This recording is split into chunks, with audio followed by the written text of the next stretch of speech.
কারোর কাছে কত টাকা থাকলে সে নিজের মেয়ের রাতের শীত কমাতে নগদ $2 মিলিয়ন অর্থাৎ প্রায় 20 কোটি টাকায় আগুন ধরিয়ে দিতে পারে? শুধু তাই নয়, নিজের রাজনৈতিক প্রতিপক্ষকে মারতে আস্ত একটা যাত্রীবাহী বিমান বোমা মেরে উড়িয়ে দিয়েছিলেন এই মানুষটি। তিনি পাবলো এসকোবার।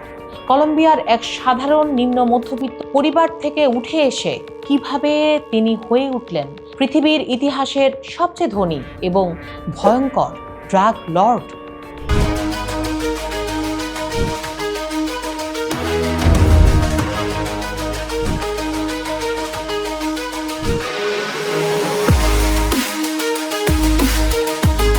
আমি ফারহাদিবা আর আপনারা দেখছেন ভয়েস অফ বেঙ্গল। আজ আমরা ডুব দেব পাবলো এসকোবারের সেই অন্ধকার ও বিলাসবহুল জগতে, যেখানে আইন ছিল তার হাতের পুতুল। পাবলো এসকোবারের ক্ষমতার দাপট এমনই ছিল, সে যখন পুলিশের কাছে সারেন্ডার করলেন তখন শর্ত দিলেন জেলখানা তিনি নিজেই বানাবেন।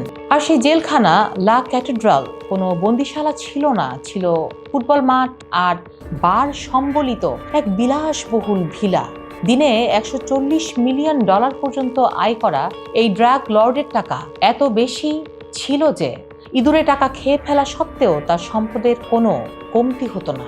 তবে মজার ব্যাপার হলো, একদিকে তিনি ছিলেন এক নৃশংস খুনি, অন্যদিকে কলম্বিয়ার বহু গরিব মানুষের কাছে তিনি ছিলেন এল পাত্রন বা রবিন হুড।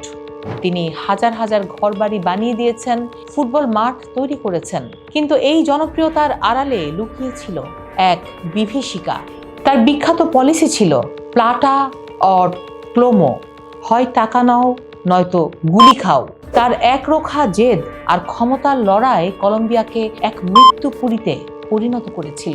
শেষ পর্যন্ত 1993 সালে যখন তাকে গুলি করে মারা হয়, সেই গুলিটি তার ডান কানেই লেগেছিল, ঠিক যেভাবে তিনি আত্মহত্যা করার প্রশিক্ষণ দিতেন।